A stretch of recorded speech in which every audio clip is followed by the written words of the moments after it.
y a quelques années, les collines de la région de Kimwenza, près de Léopoldville, étaient de vastes étendues herbeuses entrecoupées de galeries forestières. Sur ce plateau dénudé du mont Amba, allaient se dresser bientôt les bâtiments imposants de l'université Lovanium, émanation de l'université catholique de Louvain.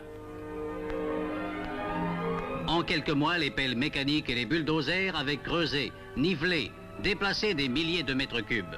Et en janvier 1954, le paysage désertique du mont Amba était transformé en un vaste chantier débordant d'activité.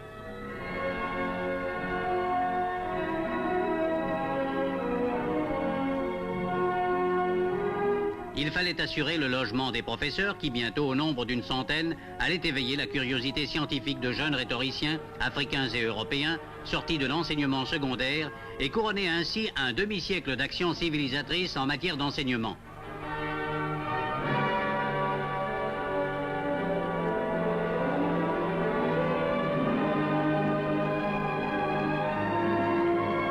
Très vite, le mont Amba s'est couvert de coquettes villas où, dans un cadre propice à la méditation, au milieu des fleurs et des pelouses de passe-palom, se déroule harmonieusement la vie de famille des professeurs et de leurs collaborateurs.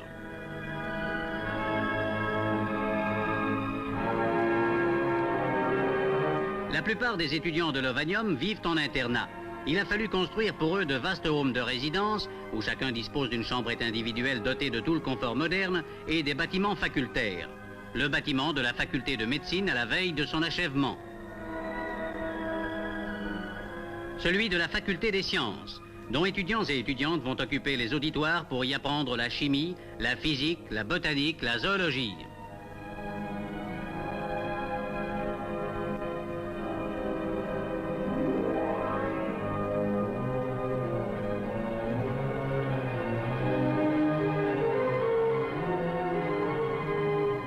Le professeur de droit fait un cours sur les structures politiques et, comme dans toutes les universités du monde, étudiants et étudiantes suivent la leçon du maître et prennent force note.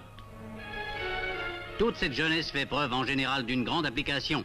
Elle connaît les responsabilités qu'il lui faudra assumer dans l'Afrique de demain. Ils sont aujourd'hui plusieurs centaines déjà à se répartir entre les diverses facultés et leur nombre croît d'année en année. Médecins, ingénieurs, juristes, fonctionnaires, pédagogues, économistes, ils seront demain l'élite intellectuelle du pays.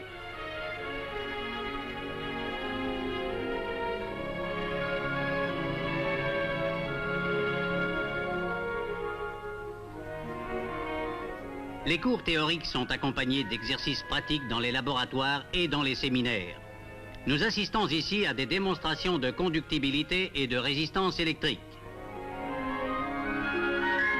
Le professeur de physique répond aux nombreuses demandes d'explications et nos jeunes universitaires apprennent ainsi à se familiariser avec les techniques scientifiques les plus perfectionnées.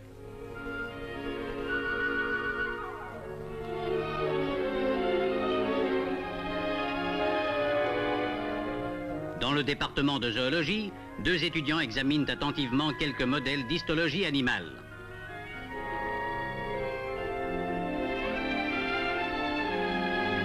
D'autres se livrent à des expériences de chimie. Ainsi, grâce à une sérieuse formation scientifique de base, ces étudiants pourront dans quelques années pratiquer l'art de guérir ou la science de l'ingénieur agronome. Mais des laboratoires ne se conçoivent pas sans des ateliers capables d'entretenir le matériel didactique et l'équipement scientifique. Le personnel africain qui travaille dans ces ateliers s'entend admirablement à manier avec habileté un tour de précision ou une foreuse électrique.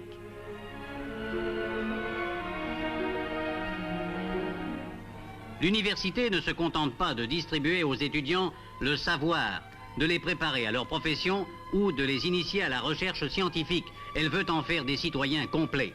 Dans ce pays où 2 civilisations s'affrontent, l'université Lovanium, interraciale comme il se doit, entend créer le climat nécessaire à une collaboration féconde et amicale entre Noirs et Blancs. Après une journée de dur labeur, les étudiantes, futures maîtresses de maison, reçoivent leurs camarades dans une atmosphère toute de cordialité. Ensemble, ils se retrouvent pour ces longues discussions qui sont le propre de leur âge. Plus tard, ils se rappelleront ces années de formation intellectuelle et d'enrichissement spirituel qui marqueront dans leurs souvenirs comme les plus belles de leur vie.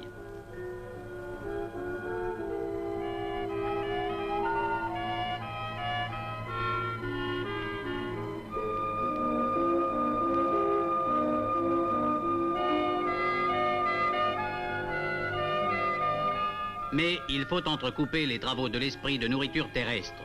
Lorsqu'on est jeune, le travail cérébral ne diminue en rien l'appétit.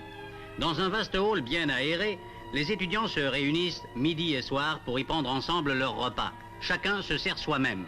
Munis de leur plateau, les étudiants défilent à tour de rôle devant un guichet où ils reçoivent à un prix modique une nourriture saine et substantielle.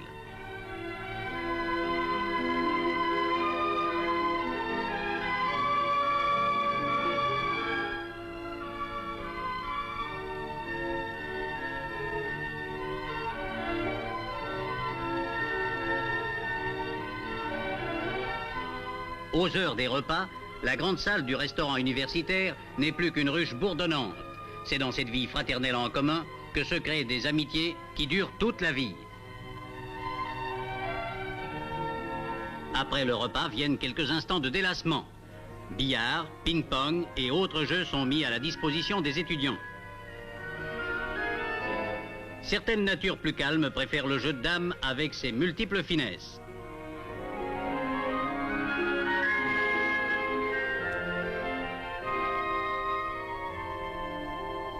D'autres jetteront leur dévolu sur le football de table et, dans le feu de l'action, une bonne bière ne se refuse pas. Puis, le travail reprend dans le calme des bibliothèques. Pour favoriser le travail intellectuel et la recherche scientifique, professeurs et étudiants doivent pouvoir disposer de bibliothèques abondamment fournies en livres et périodiques. Les encyclopédies et les dictionnaires voisinent avec les traités scientifiques et les recueils de travaux. Autour des tables, étudiants et étudiantes s'entraident à voix basse ou travaillent en silence à la préparation de leurs cours ou à la rédaction de travaux personnels.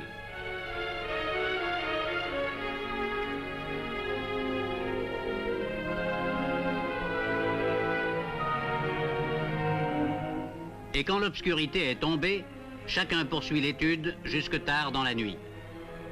L'université Lovadium, dont le nom en consonance latine rappelle l'institution plus de 5 fois centenaire dont elle est l'émanation, est plus que toute autre réalisation un symbole d'espérance et de foi.